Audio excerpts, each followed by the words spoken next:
అయోధ్యలో రామ్‌లలా ప్రాణప్రతిష్ఠ కార్యక్రమం అట్టహాసంగా జరిగిన సంగతి తెలిసిందే. 500 ఏళ్ల నాటి భారతీయుల కల సాకారమవుతున్న వేళ అయోధ్య ప్రాణప్రతిష్ఠ కోసం రాముడి ఆలయాన్ని అత్యంత వైభవంగా ముస్తాబు చేశారు.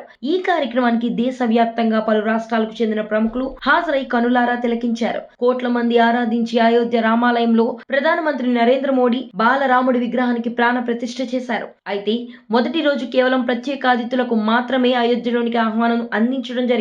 రెండవ రోజు నుంచి అయోధ్య రామ మందిరంలో భక్తులకు రాముడి దర్శనాలు ప్రారంభమయ్యాయి. దీంతో దేశం మొత్తం జనం అయోధ్యకు వెళ్లి శ్రీరాముడిని తనివి తీరా చూసేందుకు ఆసక్తిగా ఉన్నారు. ఈ సమయంలో ప్రముఖ విమానయాన సంస్థ స్పైస్ జెట్ అయోధ్యకు వెళ్లే వారికి ఒక ప్రత్యేక ఆఫర్ ప్రకటించింది. కొన్ని రూట్ల నుంచి అయోధ్యకు విమాన టికెట్ ధర 1622గా నిర్ణయించింది. ఎంపిక చేసిన కొన్ని దేశీయ రూట్లకు మాత్రమే ఈ స్పెషల్ ఆఫర్ వర్తిస్తుందని సంస్థ పేర్కొంది. ఇందులో లిమిటెడ్ సీట్లు మాత్రమే ఉంటాయని, త్వరగా బుకింగ్ చేసుకున్న వారికి ఈ ఆఫర్ అందుబాటులో ఉంటుందని తెలిపింది. ఈ నెల 28 లోపు బుకింగ్ చేసుకున్న ప్రయాణికులు సెప్టెంబర్ 30 లోగా ప్రయాణం చేయవచ్చు. గ్రూప్ బుకింగ్స్ కూడా చేసుకోవచ్చని సంస్థ చెప్పింది. వచ్చే నెల 1 నుంచి చెన్నై, అహ్మదాబాద్, ఢిల్లీ, బెంగళూరు, జైపూర్, ముంబై, పాట్నాల నుంచి అయోధ్యకు విమాన సర్వీసులు ప్రారంభించనున్నాయి. మరోవైపు అయోధ్యకు వెళ్లాలని ప్లానింగ్ లో ఉన్న వారి కోసం ఇండియన్ రైల్వే స్పెషల్ ట్రైన్స్ వేసింది.